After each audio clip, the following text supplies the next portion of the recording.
봄에는 바람이 많이 불지요. 모든 나무들을 흔들어서 밑뿌리에서부터 빨아 올리는 그 물기, 그리고 묵은 왜 새순이 돋기 전에 가을에서 이파리가 떨어지면서 여기 붙어있던 눈들이 있지요. 이런 것들을 흔들어서 깨우기 위한 거랍니다.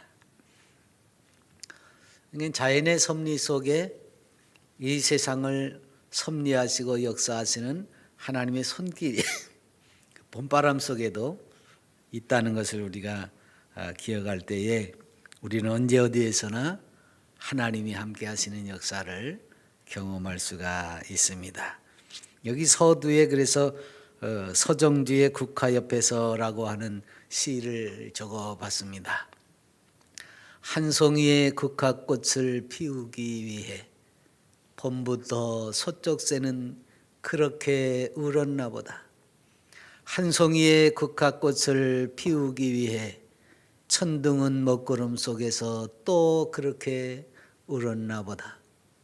그립고 아쉬움에 가슴 조이던 먼 젊음의 뒤안길에서 언제는 돌아와 거울 앞에 선 내 누님같이 생긴 꽃이여. 노란 내 꽃잎이 필라고 간밤에 무서리가 저리 내리고 내게는 잠도 오지 않았나 보다. 봄부터 서쪽새는 울고 먹구름 속에서 천둥도 치고 아쉬움에 가슴 조이고 무서리가 내리는 과정이 있더니 드디어 국화꽃이 피었다 그 말이거든요. 그러니까 봄을 얘기하는 게 아니라 봄부터 여름을 지나서 가을에 국화꽃이 폈는데 그 국화꽃이 피는 것을 보면서 어디부터 떠올려요? 봄바람 부는 그때부터 떠올리는 거죠. 그러니까 그 꽃을 피우기까지 봄바람 또는 여름의 비바람과 함께 몰아치는 그런 그 천둥 번개 이런 것들, 그 과정들이 다 뭐예요? 가을의 결실을 위해서. 사실 과실수는 결실을 위해서지만 꽃은 뭐예요? 꽃은 꽃을 피우기 위해서입니다.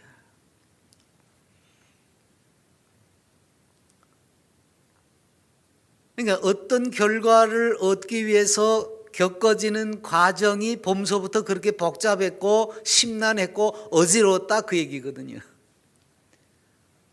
하물며 인생 가장 고귀한 존재인 인생이 온전한 사람이 되고 하나님 앞에 온전하게 서고 또 그 온전한 일을 감당하려고 하면 얼마나 더 이런 과정들이 필요한가 그 말입니다.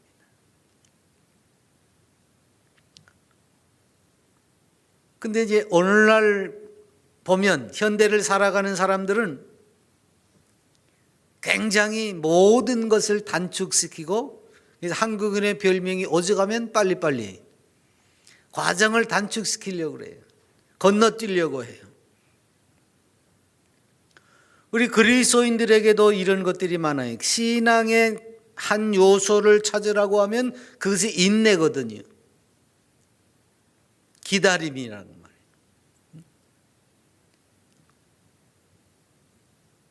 근데 현대사회 구조 자체가 이거 인내하는 거리가 멀어요. 그러다 보니까 그리스도인들조차 이렇게 뭔가 기다리고 견디고 숙성하는 과정을 배제한 채 빨리빨리만 외치는 그런 모습으로 변하고 말았습니다. 그러니까 사회를 거슬러 가야 하는 그리스도인임에도 불구하고 사회에게 이끌려서 지금 똑같이 동화되어져 가고 있습니다. 요즘에는 그 슬로우 시티라고 그래가지고 세계적으로 몇 군데가 있어요. 바쁘게 살지 말고 천천히 살자. 그래서 우리나라에도 이런 이제 도회지들이 만들어지는데 참 그걸 내세우면서도 보면 슬로우 시티를 우리도 빨리 만들자 이런 마음을 가지고 슬로우 시티를 만들어요. 근데 아니 슬로우 시티를 만들면 천천히 만들고 옛날 것을 차근차근 찾아서 가야 되는데 야 우리도 빨리 슬로우 시티를 만들자. 그게 참 답답해요. 슬로우 시티라는 게 옛날 고대 우리나라 조선 시대만 하더라도 다 슬로우 시티지요 뭐. 아니 얼마나 여기서 김포 나가는 것도 슬슬 걸어서 세워라 내워라 그러고 다녔지. 요즘처럼 뭐 이제 5분 10분에 휙 갔다 휙 오고 그랬습니까? 그런데 그렇게 다녔어도 오히려 삶의 여유가 있고 마음이 편안하고 그랬거든요. 근데 이제 사회가 급변하다 보니까 이렇게 되기는 했는데 너무 빠르다 보니까 이걸 어떻게 사람이 쫓아갈 수도 없어요. 뭐 문제가 생기면 즉시 해결을 돼야 돼요. 그래서 요새는 즉석 시대, 인스턴트 시대라고 그러잖아요. 스피드 시대라고 하던 것도 이제는 지나가서 즉석, 스피드라고 하는 것도 어느 정도 시간이 필요하잖아요. 근데 이제는 그게 아니야. 시간을 더 이상 둘 필요가 없어. 즉석 그 자리에서 그 말이에요. 이 인스턴트라는 게 그 말이에요. 그 자리에서. 그러다 보니까 이렇게 좋은 세상, 모든 것을 한꺼번에 이룰 수 있는 그런 것을 누리면서도 사람들의 마음이 피폐해져 가기만 했습니다. 거기에 이제 그리스도인들이 신앙이 맞물리면서 아까 우리 한 목사가 부흥 얘기를 했지만 그 부흥회가 우리나라의 그러니까 사경회가 부흥회로 전환이 되면서부터 그때가 이제 70년대입니다. 60년대 후반 70년대. 그때부터 이제 부흥회라고 하기 시작했는데 이때부터 부흥회를 하면서 조급증이 도졌어요, 교회가. 네, 교회가 빨리 커져야 돼. 교회는 빨리 커지는 게 중요한 것이 아닙니다. 말씀드렸죠? 교회가 누구예요? 사람이에요. 그럼 그 사람이 사람다워져야 되는 것이지 아니 풍채만 좋아졌으면 뭐해요? 그 안에 들어있는 사람이 단단해져야지.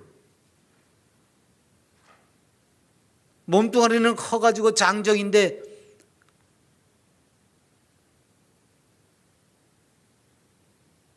생각하는 건 어려. 2-3살밖에 안 돼. 그런 사람을 뭐라고 그래요? 정신지체 장애인이라고 그럽니다. 이건 한국교회가 그런 형편이 돼버린 거예요. 그냥 부흥회를 하면서 계속해서 조급증에 빨리빨리 복을 받아서 빨리빨리 커야 된다 그 말이지. 그래서 교인들이 이제 정말 하나님의 말씀 안에서 내 삶을 돌아보는 것이 아니라 모든 것을 해결하기 위한 방편으로 덮어놓고 덤벼들어요.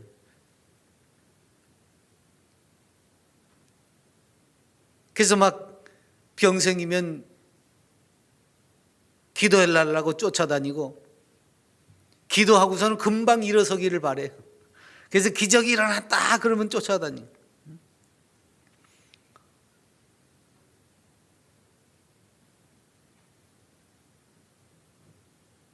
현신의 권사라는 분이 있지요. 그 전에 그 기적을 많이 일으켰다는 양반입니다. 그때는 요즘은 이제 뭐 다 이 비디오 이런 게 있고 그런데 그때는 다 필름이야. 필름, 영화 필름으로 기록을 했는데 여러분 기록물이라는 거 그렇잖아요. 한 번 기록해 놓으면 그걸 없어지기 전까지는 계속 어디 가든지 그걸 돌릴 수 있어요. 그러니까 병에서 고쳐졌다. 100명 중에 한 사람이 고쳐졌다 이거지요. 그러면 나머지 안 고쳐진 사람 얘기는 묻어두고 그 고쳐진 한 사람 얘기만 필름에 담아가지고 가는 데마다 그걸 돌리는 거예요. 권사님 생각나세요? 우리 교회도 저 뒤에 그 부대 올라가는 거 오른쪽에 거기가 옛날에 그 넓은 광장이었는데 예배당에서 상영을 안 하고 거기 가서 그걸 상영을 한 적이 있습니다. 우리도 옛날에. 그 와가지고 이제 보여준다고 집회 끝에 이제 그런 것도 하고 그랬습니다. 그래서 병만 생기면 당장 일어나야 되는 거예요. 문제가 생기면 빨리 해결해야 되는 거예요. 그래서 하나님의 복이 본물처럼 밀어 닥쳐가지고 당장 큰 성공을 이루어야 되는 거죠. 그래서 소위 기독교식 점쟁이들이 많아져가지고 가서 그저 기도 받는다 그러고 왜 기도를 받아요? 기도를 지가 해야지. 우리가 만인 제사장이라는 건 뭐냐면 내가 당당하게 하나님 앞에 설 수 있는 존재가 됐다는 겁니다. 가서 내가 하나님을 면대해서 회개할 수 있고 내가 면대해서 하나님 앞에 내 소원을 아뢰을 수 있고 하나님의 뜻을 구할 수 있고, 과거에는 구약시대에는 제사장 아니면 못 나갔잖아요. 하나님 앞에 나가서 말씀 들어가지고 와서 전해주고 그랬잖아요. 근데 이젠 그게 아니라는 거예요. 내가 직접 하나님 앞에 나가서 묻기도 하고 요구하기도 하고 직접 하는 거예요, 뭐든지. 근데 왜 기도를 받으러 다니죠? 뭐 능력 있는 사람한테 또 기도를 받는데, 능력은 하나님이 구속하신 백성에게는 하나님께서 다 같은 능력을 줬잖아요. 똑같은, 어떤 사람에게는 이런 능력을, 어떤 사람이 저를 골고루 나눠줬어요. 근데 이렇게 조급하게 쫓아다니면서 그래서 기독교가 점점 어떻게 됐지요? 하나님 중심의 교회가 아니라 사람 중심의 교회로 소위 세속 종교화 됐습니다. 그걸 이제 점잖은 말로 구복 종교라 기복 종교라 그렇게 얘기를 하죠. 그래서 절 다니는 것이나 예배당 다니는 것이나 별반 다를 바가 없었어요. 오늘 현대교회가 그래요.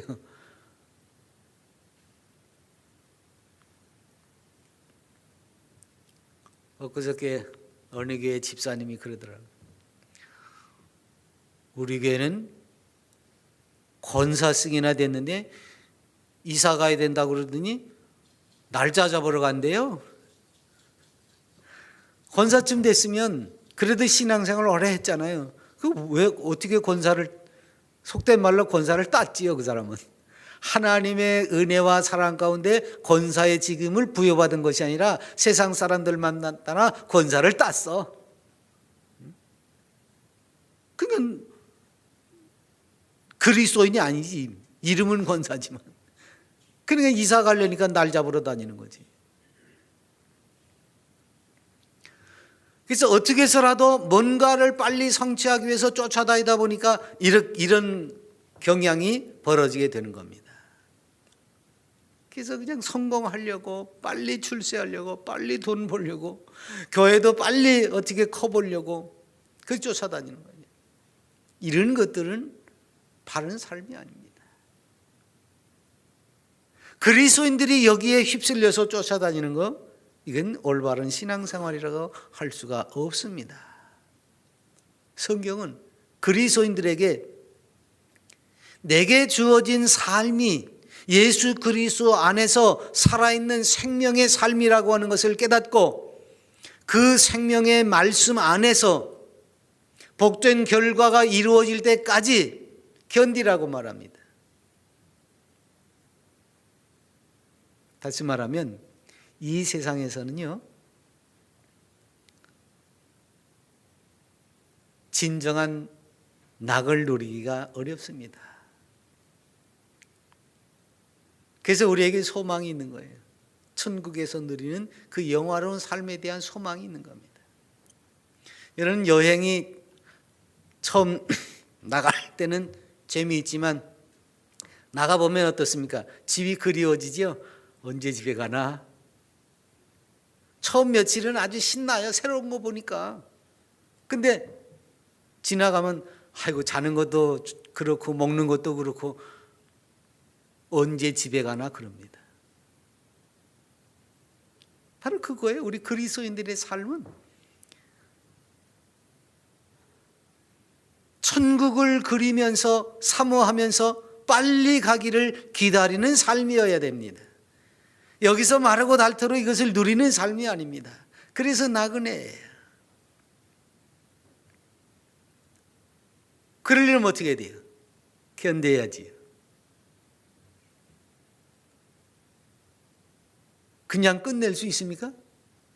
여러분 여행 일정표대로 여행을 갔는데 나 혼자서 아이고 나 이게 지루해졌다 싫어졌다 그래서 그냥 끝내고 혼자 돌아갈 수 있습니까?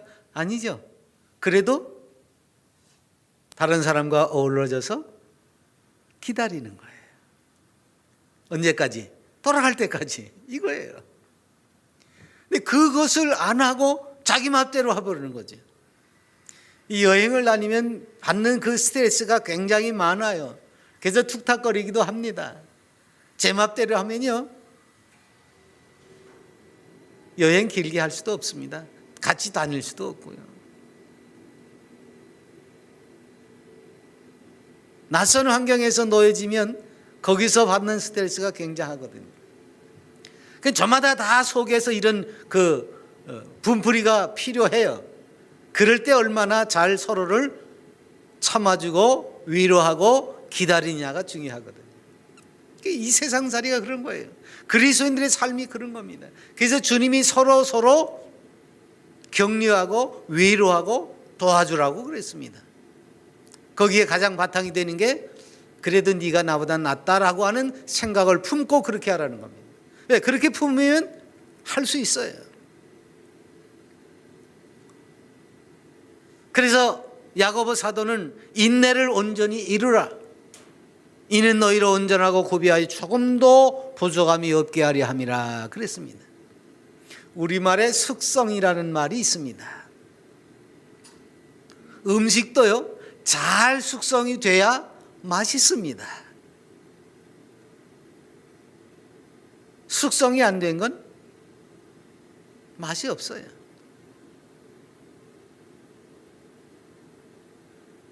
그래서 묵힌 음식들, 그건 다 우리나라 사람들이 음식을 보관하기 위해서 옛날부터 잘 숙성시킨 그런 음식들이 여럿 있지요. 서양 사람들은 이 숙성된 음식에 대한 맛을 잘 모르다가 요즘 와서 이제 그 맛을 알고 그 음식의 영양을 알고 그래서 한국의 김치 또는 된장 이런 것들 좋아하게 됐지요. 그런 것처럼 우리 인생도 숙성이 돼야 돼요. 여기 온전하고 구비하여 조금도 부족함이 없게 하리 함이라 그랬어요. 온전하고 맛있는 음식이 되기 위해서는 숙성의 과정이 필요하는데 이 숙성의 과정이 뭐예요? 인내입니다. 그냥 콩 삶아서 비벼놓고 소금 껴줘놓고 그러고서 바로 먹습니까? 아니죠. 숙성시켜서 먹어야 되는 거예요. 인생도 마찬가지예요. 그래서 사람에게는 이런 걸 숙성이라는 말 안 쓰고 뒤집어가지고 뭐라 그래요? 성숙했다 그러잖아요. 성숙했다. 잘 익었다 그 말이에요. 사람 됐다 그 얘기거든요. 사람 노릇하려면 어떻게 돼요? 견뎌야 됩니다. 이게 중요한 거예요. 그래서 내 신앙을 이렇게 숙성시켜서 성숙한 사람이 되게 해야 됩니다. 그래서 늘 성경 앞에서 내 모습이 어떤가를 살펴봐야 돼요. 성경은 거울입니다. 그냥 정신없이 살아가느라고 자기 삶 돌아보지도 못하고 혹은 조금만 어려움이 생겨도 견디지 못하고 요즘 그러잖아요. 매사가 조급하고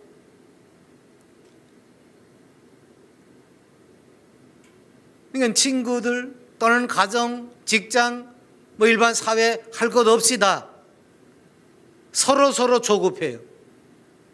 서로 급해요. 근데 적어도 그리스도인들은 조금 진중할 필요가 있다고 말해요. 그래서 급했던 나를 돌아봐야 돼. 그리고 한번 멈춰설 줄을 알아야 되는 거죠.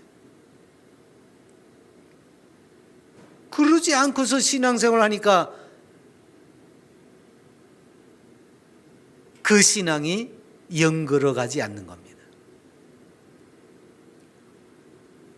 왜 기다릴 줄 모릅니까?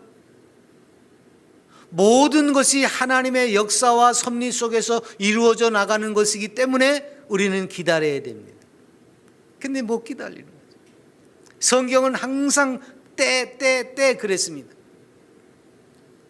때가 차니까 사실 급하면 하나님이 더 급하지요. 사단을 멸하고 인류를 구원하기 위해서 당신의 형상으로 지음받은 인생, 당신이 아끼고 귀중히 여기는 그 인생을 사단에게 빼앗겨 버렸으니 얼마나 그 인생을 돌이키기 위해서 급하시겠습니까? 그런데 하나님은 급하다고 나서지 않고 때를 따라서 구속의 역사의 시간표대로 준행을 하시는 겁니다. 때를 따라서, 때에 맞춰서. 그래서 범사에 기한이 있고 천하만사가 다 때가 있다. 성경도 그렇게 이야기를 하고 있습니다. 그냥 생각나는 대로 임기응변식으로 그렇게 하나님께서 역사하시는 게 아니에요. 우연히 무슨 일이 이루어지도록 그렇게 하시는 것이 아닙니다. 그분은 정확한 스케줄, 시간표를 가지고 움직이시는 분입니다. 근데 사람은 하나님의 이러한 시간표를 애써 무시하고 지 맘대로 자기 시간에 맞춰서 자기 마음대로 뭔가가 이루어지기를 바라지요. 그래서 하나님을 설득하기도 하고요. 어떤 때는 하나님 앞에 때도 쓰고요. 막 윽박질러요, 하나님을.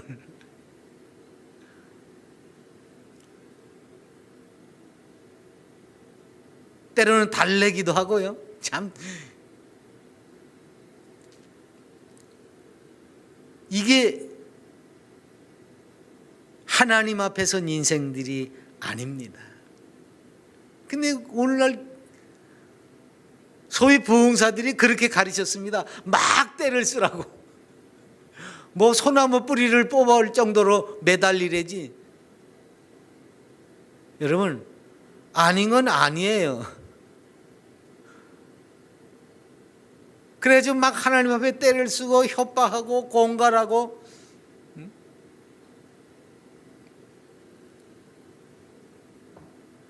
사람의 모든 시간표가 하나님께 속한 것입니다. 그런데 왜 그 하나님의 시간을 내 맘대로 바꾸려고 그래요? 내 맘대로 고치려고 그래요? 우리 인생은 하나님 앞에서 하나님이 정하신 규례와 율례와 법도를 지키면서 하나님의 그 섭리와 경륜 안에서 사는 것뿐입니다. 그러면 하나님께서 하나님 보시기에 가장 알맞은 시간에 가장 좋은 것으로 내게 가장 완벽하게 이 역사를 해주신다고 말이죠. 요셉 얘기를 자주 합니다만, 요셉이 그 보디발의 아내에게 모함을 받아가지고 감옥살이를 합니다. 근데 그 감옥에 마침 바로 왕의 신하 두 사람이 갇혔어요. 한 사람은 술 관리하는 관원이고 한 사람은 떡을 관리하는 관원입니다. 두 사람이 어느 날 자다가 꿈을 꿨는데 도저히 자기네들 생각으로는 이해가 안 돼서 이제 고민을 하고 있는데, 요셉이 왜 이렇게 고민합니까? 내가 이런 꿈을 꿨는데 하고서 술 맡은 관원이 먼저 자기 이야기를 합니다. 당신은 사흘 만에 그러면 복직이 되겠습니다. 그랬더니 그 옆에 있던 떡 맡은 관원이, 그럼 나도 비슷한 꿈 꿨는데 얘기하니까, 당신은 사흘 만에 죽습니다. 그러더니 정말 바로의 잔칫날이 돼가지고 두 사람을 감옥에서 불러내는데 술 맡은 관원장은 복직이 되고 떡 맡은 관원장은 목을 잘라서 죽이는 사형에 처해고 말았습니다. 요셉은 그 사실을 확실히 알기 때문에 술 맡은 관원장에 풀려날 때 뭐라고 말합니까? 여보, 당신 나가면 말이야, 내가 여기 잡혀올 사람이 아니거든. 나는 억울하게 갇혀 있는 사람이야. 그러니까 날 좀 생각해서 어떻게 가면 당신이 풀려날 때 나 같은 사람이 여기 있다는 걸 좀 얘기해서 나도 좀 어떻게 나갈 수 있게 좀 해주시오 하고 넌지시 부탁을 합니다. 그럴 만도 하지요. 뭐 그저 당신 이제 복직이 되니까 걱정할 거 없어 이러고서는 좋은 길이를 열어줬는데, 근데 여러분 생각해 보세요. 이 술 맡은 관원장이 나가가지고 요셉하고 그 감옥에서 있었던, 다시 말하면 요셉이 꿈을 해몽해줘가지고 자기가 복직이 됐다고 하는 사실을 까맣게 잊어버립니다. 복직된 것만 좋아가지고. 근데요, 이 사람이 잊어버리게 한 것이 누구겠습니까? 만일에 요셉이 말한 대로 어이 그래 참 자네 고마워, 내가 나가면 임금님한테 얘기해가지고 자네 억울함을 풀어주지, 그래가지고 이 사람 억울합니다 하고 내놨어요. 그럼 어디 가겠습니까? 또 보디발의 집에 가서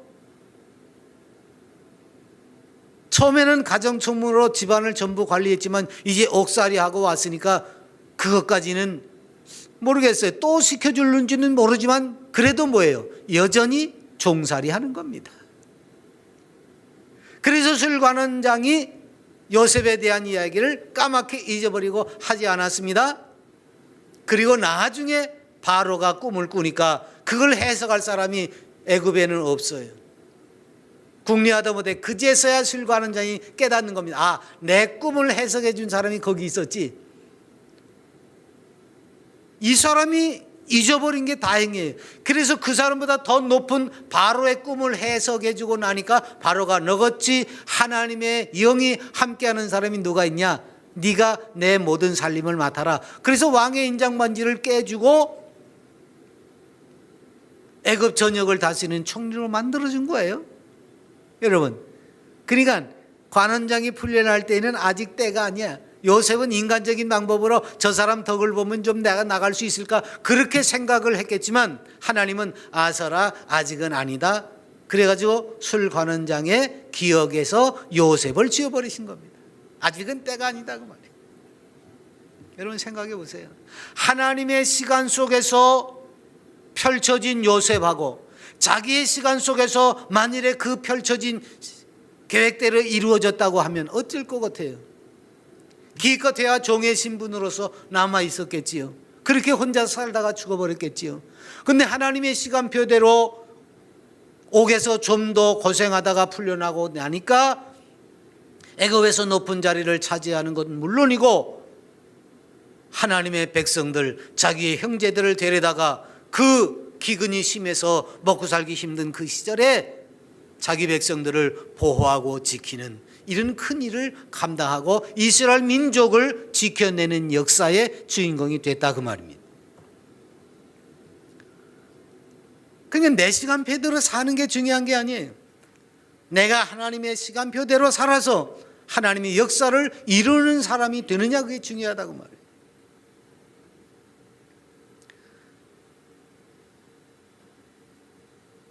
그래서 내 시간표대로 살려고 몸부림을 치는 것이 아니라 하나님의 시간표대로 살기 위해서 지금은 당장 어렵고 힘들어도 그걸 견디면서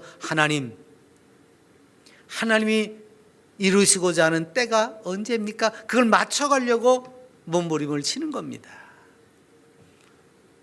그래서 다윗도요, 아들 압살롬이 반란을 일으켰어요. 도망갈 수밖에 없는 거예요.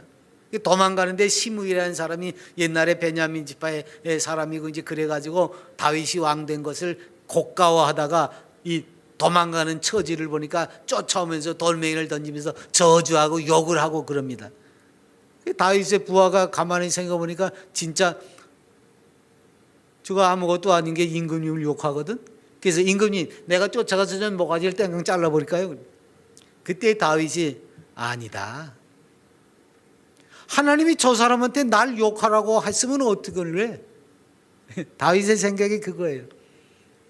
모든 곳에서 하나님이 역사하실 수도 있다는 것을 깨달으니까 나를 저주하고 나를 욕하라고 하나님께서 시키셨으면 너 어떡할래? 그러니까 아니다. 그저 내가 욕먹을 짓을 했다. 그렇게 생각하고 내비둬라. 그러니까 하나님의 경륜과 역사 가운데서 그것도 일어나고 있다는 거죠. 나를 저주하고 나를 욕하는 그 사람조차도 하나님의 커다란 경륜 속에서 있다고 하는 것, 즉 하나님의 뜻 안에 있다고 하는 사실을 보니까 견뎌낼 수 있었던 거죠. 욥도 그랬잖아요. 자기의 전 재산 그리고 10명의 자식을 한꺼번에 다 잃었습니다. 그런데도 뭐라고 욕을 합니까? 하나님이 주셨습니다. 하나님이 가져가셨습니다. 나는 하나님을 찬송만 하겠습니다. 얼마나 놀랐습니까? 이게 욥의 인내. 그래서 이렇게 인내하는 욥을 두고 야곱이 뭐라고 말해요? 보라, 인내하는 자를 우리가 복되다 하나니 너희가 욥의 인내를 들었고 주께서 주신 결말을 보았거니와 주는 가장 자비하시고 긍휼히 여기시는 이시니라. 가장 아름다운 결말을 봤다고. 그렇잖아요. 갑절에 은혜를 입고 모든 것을 회복했어요. 자식도 10명, 재산 가축들도 갑절, 다 갑절이에요. 성경에는 이런 사람들의 이야기가 너무 많이 섞여져 있습니다. 그래서 우리가 성경을 읽으면서 나보다 전에 살았던 그 믿음의 사람들이 사실은 그 성정이 나하고 다른 사람들이 아니에요. 아브라함 얘기했지만 아브라함이나 나나 뭐가 다릅니까? 다른 거 하나 없어요. 세상이 두려우면 도망갈 궁리부터 하고 저부터 살려고 하고,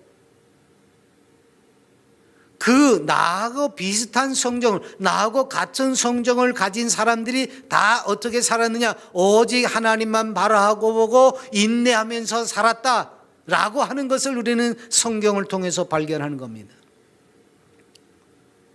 자녀를 잃을 때도, 재산을 잃을 때도, 건강을 잃을 때도, 사람으로서는 최악의 경우에 처할 때에도, 이런 욥은 아내가 뭐라고 그랬어요? 이 지경이 됐는데도 하나님 찾아? 아이고, 하나님을 욕하고 죽어야지 이 사람아 하고 자기 남편한테 그랬습니다. 하나님 욕하고 뒤져. 아내가 그렇게 할 정도인데, 그런데도 욥은 하나님을 찬미합니다. 내가 가는 길을 그가 아시나니 그가 나를 단련하신 후에는 내가 순금같이 되어 나오리라. 이게 욥의 고백이에요.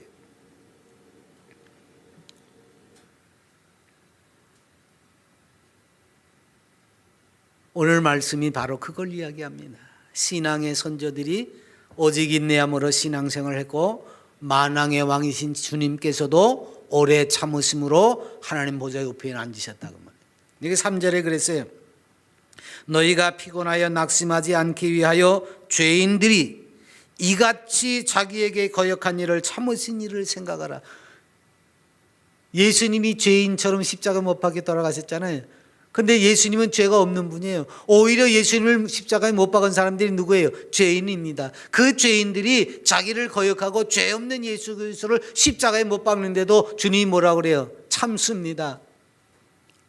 그리고 오히려 저들의 죄를 용서하세요 하고 그들을 위해서 기도해 줍니다.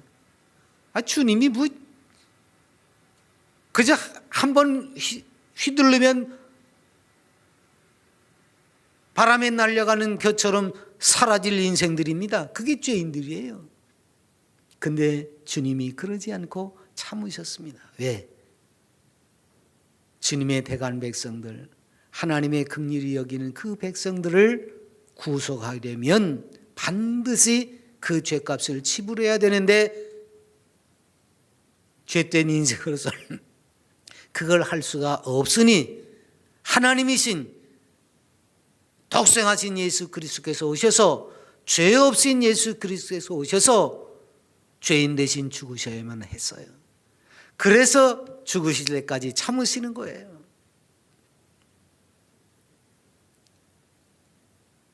그래서 주님도 그랬습니다. 너희가 나의 제자가 되리냐? 나처럼 십자가를 지고 따라와야 되느냐. 그 말은 무슨 말이에요? 견뎌내라 그 말이에요. 참으라는 얘기입니다. 신앙생활은 견뎌내는 겁니다. 인내의 경주입니다. 누가 얼마나 참고 견디느냐 그 말이에요. 물론 중간중간 그 참기를, 인내하기를 견디지 못해서 잘못된 방향으로 갈 수도 있습니다. 믿음의 조상이라는 아브라함도 그랬잖아요. 애굽에 가지 말아야 되는데 애굽으로 내려가더니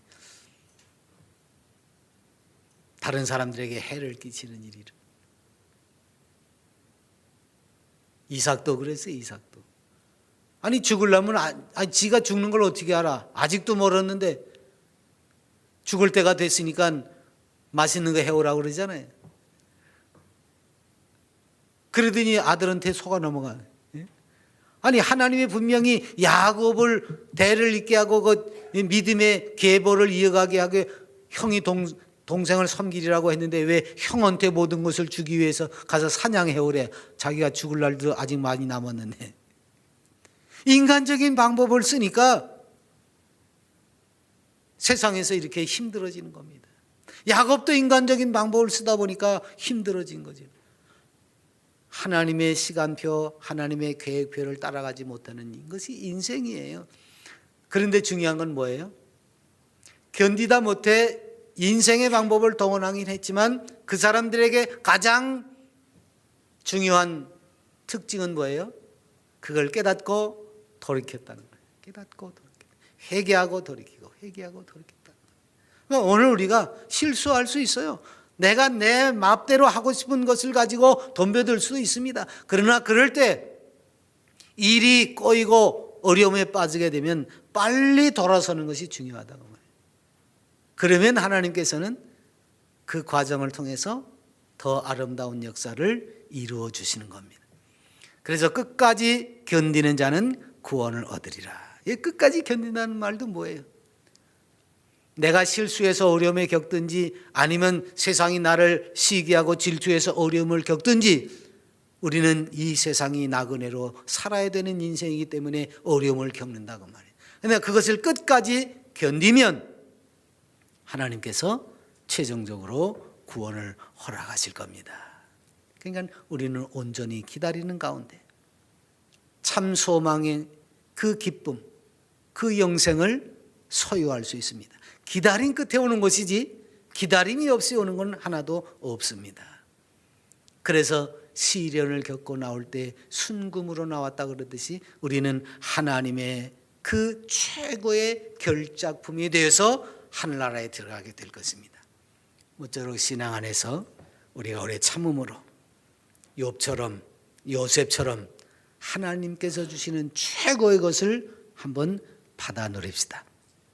인내로서 경주하는 이에게 주시는 이 큰 영광을 함께 누리는 복된 성도가 되어 보십시다. 기도합니다.